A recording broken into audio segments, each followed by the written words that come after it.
los nombres de lugares, puntos geográficos que la Biblia menciona son reales, no son inventados. No hay ningún nombre de lugar en la Biblia que se haya inventado. En otros libros hay nombres inventados. En el libro del Mormón, por ejemplo. Los nombres de personas que se mencionan en la Biblia son nombres reales, nombres usados en aquellos tiempos. De manera que la Biblia no tiene información ficticia. La Biblia es realidad, no es mito. Algunos creen que en la Biblia hay mitología. En la Biblia no hay mitología. La Biblia hay realidad. La Biblia es un libro real, es un libro histórico. Y digo algo más. Todo lo que la Biblia dice es correcto. Cuando la Biblia habla de historia, es correcto. Cuando la Biblia habla de ciencia, es correcto. Cuando la Biblia habla de religión, es correcto. Cuando la Biblia habla de doctrina, es correcto. Por eso podemos tener plena confianza en lo que la Biblia enseña, en lo que la Biblia dice. Podemos leer la Biblia, estudiar la Biblia, enseñar la Biblia. Y estamos en lo correcto. Lo que pasa es que, como dijo Martín Lutero en su biografía o autobiografía, Lutero dijo: hay mucho de la Biblia que no conozco. Lo que conozco, no lo conozco bien. Lo que conozco bien, no lo entiendo bien. Lo que entiendo bien, no lo enseño bien. Y lo que enseño bien, no lo vivo bien. Y eso es lo que nos pasa con la Biblia. Hay tanto de la Biblia de lo que conocemos tan poco. Y nos olvidamos que la Biblia es el único libro que es palabra de Dios. No hay otro libro en el mundo que sea palabra de Dios. Bien, en la primera hora vimos los primeros 4 versículos. Poco deprisa. Pablo dirige esta epístola, versículo 4, a Tito. Y Pablo lo llama verdadero hijo en la común fe. Hijo en la fe. Evidentemente Pablo no tuvo hijos físicos, pero tuvo muchos hijos espirituales. Y Pablo llama a Tito su hijo espiritual. Tito no se menciona en el libro de Hechos, pero se menciona mucho en las epístolas de Pablo a los Corintios. Fíjese en la hojita que usted tiene ahí, que tiene el bosquejo, tiene introducción, asuntos misceláneos y el bosquejo. Dice allí en el punto 5 de la segunda parte, el testimonio de Tito se menciona en, y luego hay una lista de versículos. Segunda a los Corintios, muchísimos pasajes, y en la epístola a los Gálatas, y luego aquí en esta epístola a Tito. De manera que Pablo dice que Tito era su hijo en la fe. ¿Qué significa eso? Que Tito conoció el Evangelio mediante el ministerio de Pablo. Qué bueno es que uno pueda llevar a personas a los pies de Cristo. Hablarle a alguien del Evangelio y que conozca al Señor Jesucristo. Que no se conviertan a nosotros, que se conviertan a Cristo, no a nosotros. No estamos para hacer discípulos nuestros, sino discípulos de Cristo. Es una linda cosa allí en el capítulo 1 del Evangelio según San Juan, donde aparece Juan llamado el Bautista, aunque no era bautista, era bautizador, Juan el Bautizador, y aparece Jesús allí. Y dice que Juan señala a Jesús, Juan 1:29.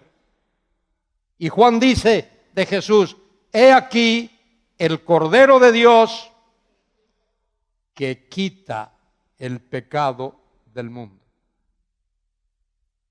¿Qué sermón más corto? Oiga, he aquí el Cordero de Dios que quita el pecado del mundo. 12 palabras. ¡Qué sermón! ¿Sabe lo que pasó? ¿Qué pasó? Juan predicó un sermón de 12 palabras. ¿Y qué pasó? ¿No habéis leído? ¿Sabe lo que pasó? Perdió a 4 discípulos. Se fueron tras Jesús. Predica un sermón de 12 palabras y pierde 4 discípulos. Se van detrás de Cristo. Bueno, nosotros tenemos que hacer algo así. Que no nos siga la gente a nosotros. Que sigan a Cristo. El camino, la verdad y la vida. Nadie viene al Padre si no es por medio de Cristo. Muy bien. Hemos visto esos primeros 4 versículos. Versículo 5. Ese es el versículo clave de toda la epístola. El versículo clave de la epístola a Tito es capítulo 1, versículo 5. ¿Os vais a acordar de eso? ¿Sí? Muy bien. Ahí está. Por esta causa te dejé en Creta. Creta es una islita, está ahí todavía.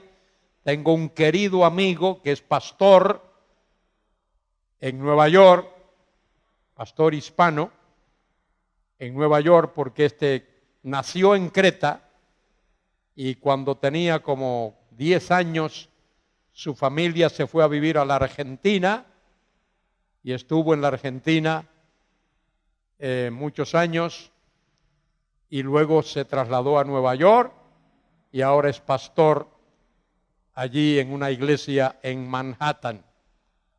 Mi querido hermano y amigo Alex Enviridis nació allí en la isla de Creta. Por esta causa te dejé en Creta, para que corrigieses. Para que corrigieses, ¿qué cosa? Lo deficiente. Y establecieses ancianos en cada ciudad, así como yo te mandé. Lindo versículo. Pero, ¿qué significa eso de que para que corrigieses lo deficiente. Es un poco raro esa palabra, que corrigieses lo deficiente. Esa expresión, esa frase. Eso me perturbó a mí por algún tiempo. Pablo deja a Tito allí para que Tito corrija lo deficiente. ¿Qué os parece si os sugiero una lectura un poquito diferente? ¿Me vais a apedrear o no? No. Muy bien. Os ofrezco esta lectura.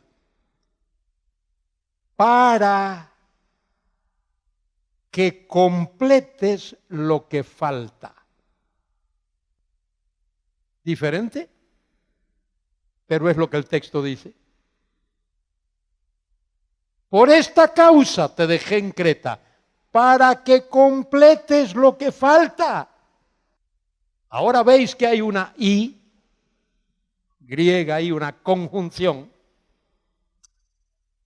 Esa conjunción equivale a lo siguiente. Por esta causa te dejé en Creta para que corrigieses lo deficiente o para que completes lo que falta, coma. Es decir, la Y griega esa equivale a es decir. Esto es lo que faltaba en Creta. ¿Qué es lo que faltaba en Creta? Ancianos. Los ancianos son los pastores. Los pastores son los episcopos, los sobrevedores, los obispos. Pero la palabra obispo es episcopos, que significa sobrevedor. Un grupo de personas bautizadas que se reúnen y no tienen un anciano, un pastor, un obispo. ¿Qué es? ¿Qué es? ¿Qué es? Bien. Un grupo de creyentes que se reúnen en un sitio y no tienen ancianos, pastores, sobrevedores, es un grupo de cristianos que se reúnen. Eso es lo que es. Para que haya una iglesia local, nuevo testamentaria, como lo manda la Biblia, tiene que haber ancianos, pastores, sobrevedores. Es importante. ¿Qué es una iglesia local? ¿Qué es una iglesia local? Una iglesia local. A ver, ¿cómo me defines tú qué es una iglesia local? ¿Perdone? A ver si somos capaces de definir esto. Una iglesia local es un grupo de personas que han creído en Jesucristo, número uno, que han sido bautizados, que se reúnen sistemáticamente, que observan las ordenanzas que el Señor nos dio. Partir el pan, participar de la copa, y que se edifican mutuamente y están bajo una disciplina. Y para que haya una disciplina tiene que haber pastores, tiene que haber ancianos, tiene que haber sobrevedores. Si no hay anarquía. Y en la iglesia no debe haber anarquía. Entonces, eso es una iglesia local. Un grupo de creyentes en Cristo, bautizados, que se reúnen. De paso, De paso, ¿es importante reunirse o no? ¿Dónde lo dice la palabra? ¿Eh? ¿Dónde? A ver, alguien que lo sepa que me lo diga. ¿Dónde lo dice? ¿Alguien lo dijo por ahí? Hebreos 10:25. ¿Quién lo busca? A ver si el que está allá lo pone en la pantalla. Hebreos 10:25. Mire lo que dice allí. Ay, Dios mío, mire lo que dice ahí. No dejando de congregarnos como algunos tienen por costumbre. ¿Sabes lo que es la costumbre de algunos? No, yo puedo adorar a Dios en cualquier sitio, me quedo en mi casa y allí adoro a Dios. ¿Ah, sí? Allí lees la Biblia, predicas el sermón, recoges la ofrenda, oras por todo eso. No, uno no hace eso. Mire lo que dice ahí, no dejando de congregarnos como algunos tienen por costumbre, sino exhortándonos ¿a qué? A reunirnos. Escuche, ¿por qué es importante que uno se reúna? Bien, mientras lo pensáis, os voy a decir por qué. Porque en esa reunión de creyentes, uno se edifica. Hace unos días se me ocurrió poner un mensajito en Facebook. Seguro que mi querido pastor Julio lo leyó. Se me ocurrió pensar. Pensar a veces es un lujo. Se me ocurrió el lujo de pensar. Y esto fue lo que pensé. ¿Por qué hay tantos inconversos en el mundo? ¿Por qué hay tantas personas en tinieblas en el mundo? ¿Por qué hay tantas personas desorientadas en el mundo? Espiritualmente. Y así hice algunas preguntas. Entonces, fui repasando. ¿Será porque nunca han oído el Evangelio? ¿Será porque nadie le ha dado testimonio de Cristo? ¿Será porque no tienen acceso a una Biblia o a un Nuevo Testamento? ¿Será porque no tienen una capilla, una iglesia, decimos, cerca? Me puse a pensar en todas esas cosas y fui contestando eso. No es porque no hayan oído el Evangelio. No es porque nadie le haya dado testimonio. Y no es porque no tengan acceso a una Biblia. ¿Sabe por qué hay tanta gente perdida en este mundo? ¿Sabe por qué hay tantos inconversos en este mundo? Tantos. Una razón muy triste, simple pero triste. No quieren creer. Esa es la razón. No quieren creer. Ser humano no quiere creer. Mire usted, es que el ser humano tiene libre albedrío. ¿Libre albedrío? ¿Sí? No me diga. Tiene libre albedrío. Tiene albedrío. Pero ese albedrío no es muy libre. Porque ese albedrío está encadenado por el pecado. Por el pecado. Y el ser humano no quiere creer. Si no, pregúntele a Noé.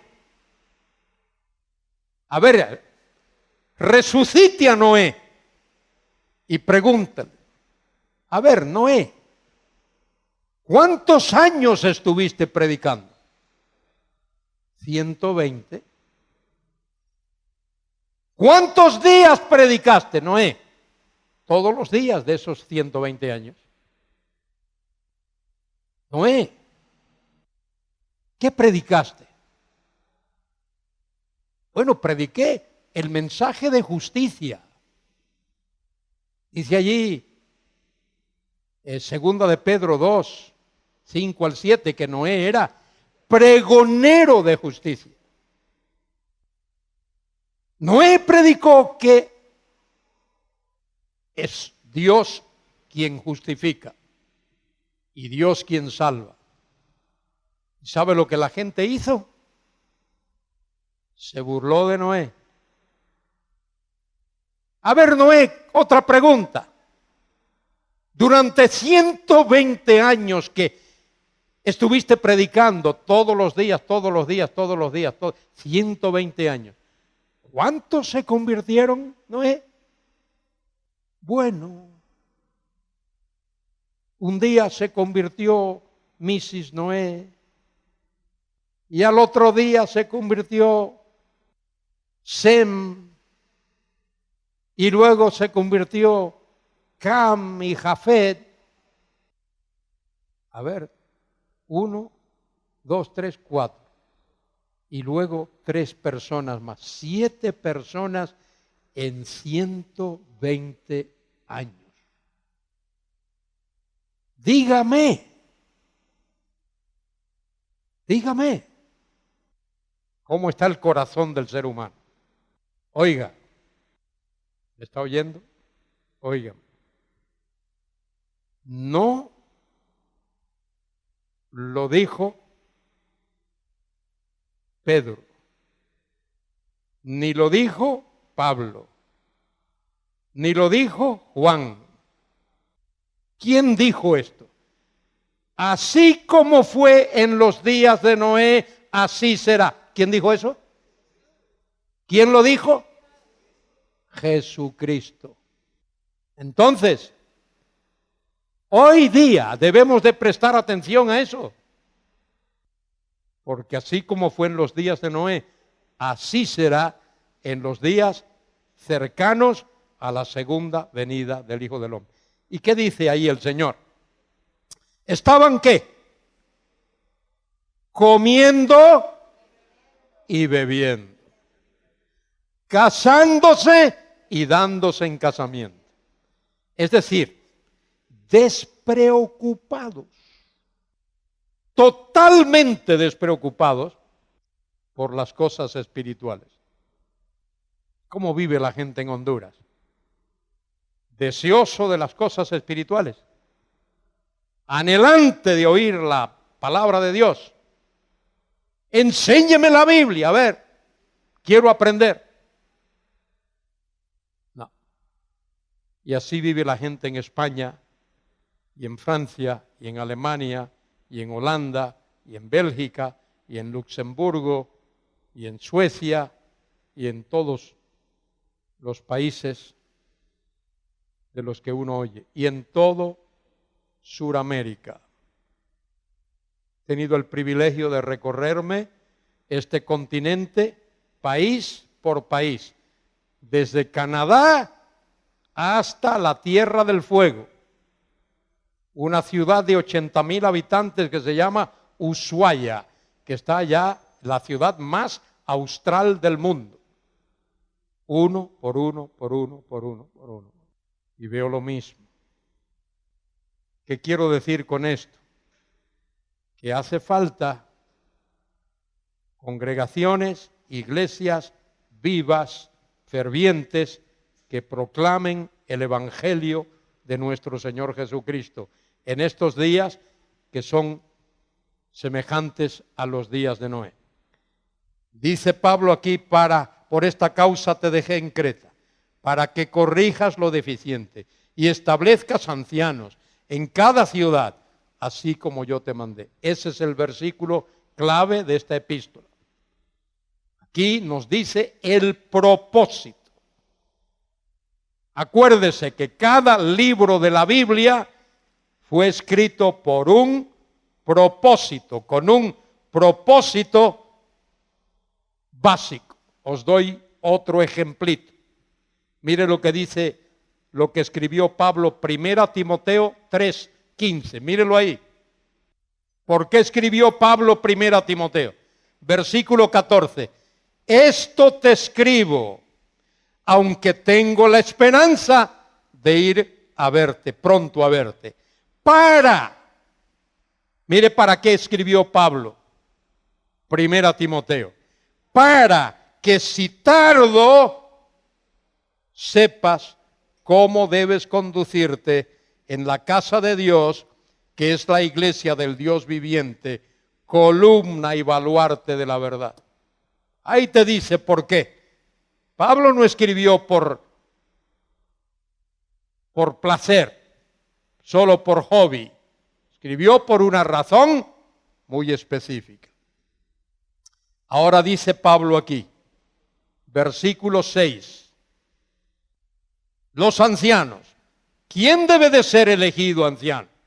¿O nombrado? ¿O escogido? ¿O seleccionado? El que fuere irreprensible. ¿Sabe lo que quiere decir irreprensible?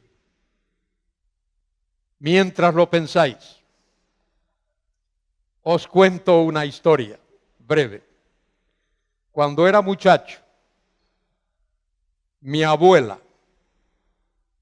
madre de mi madre, doña Pilar Hidalgo Zaldívar, tenía una sartén grande, de aquellas antiguas.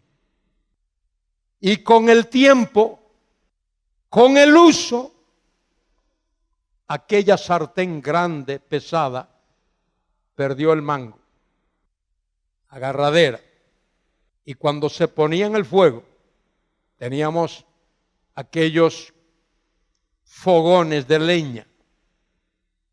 Cuando se ponía en el fuego aquella sartén y se calentaba, no había por dónde agarrarla.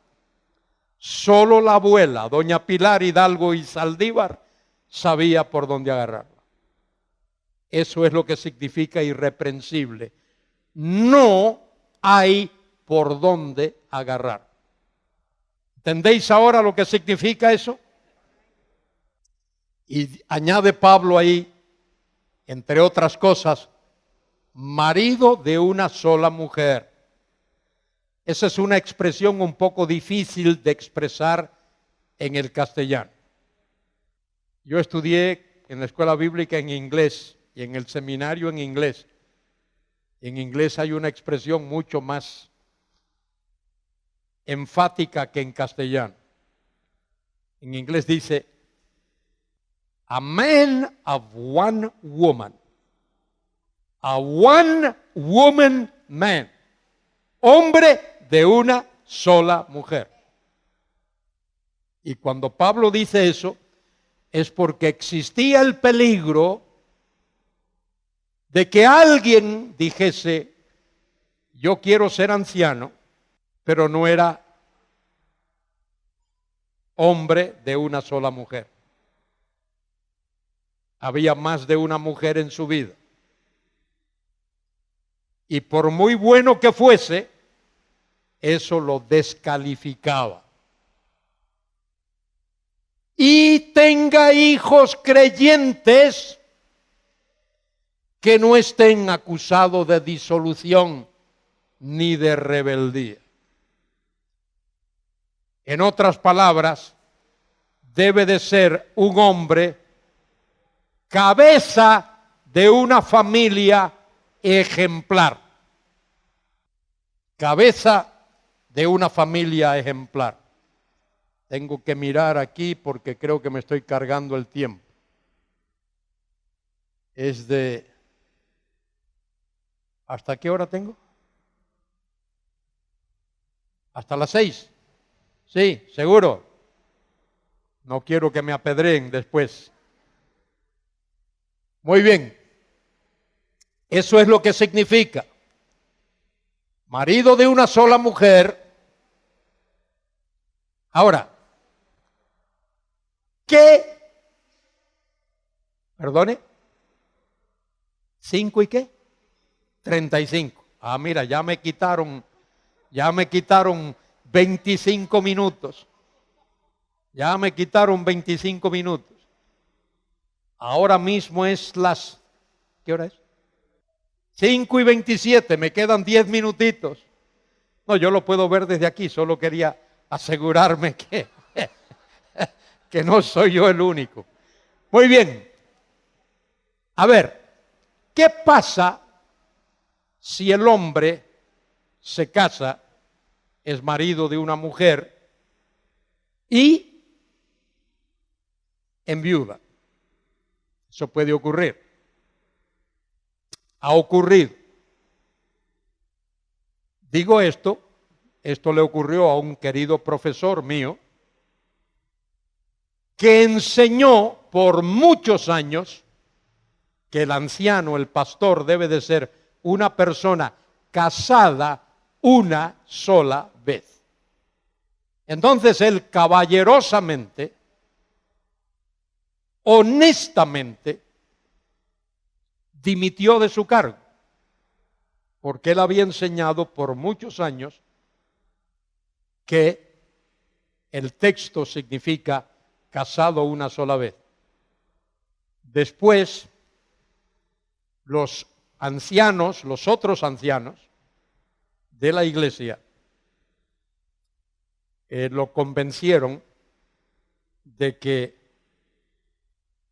hay otro punto de vista, que no significa solo casado una vez, punto, sino tener una sola mujer, ser marido de una sola mujer. Y él lo entendió y regresó a ser anciano de la congregación. Entre paréntesis, en una iglesia debe de haber pluralidad de liderazgo.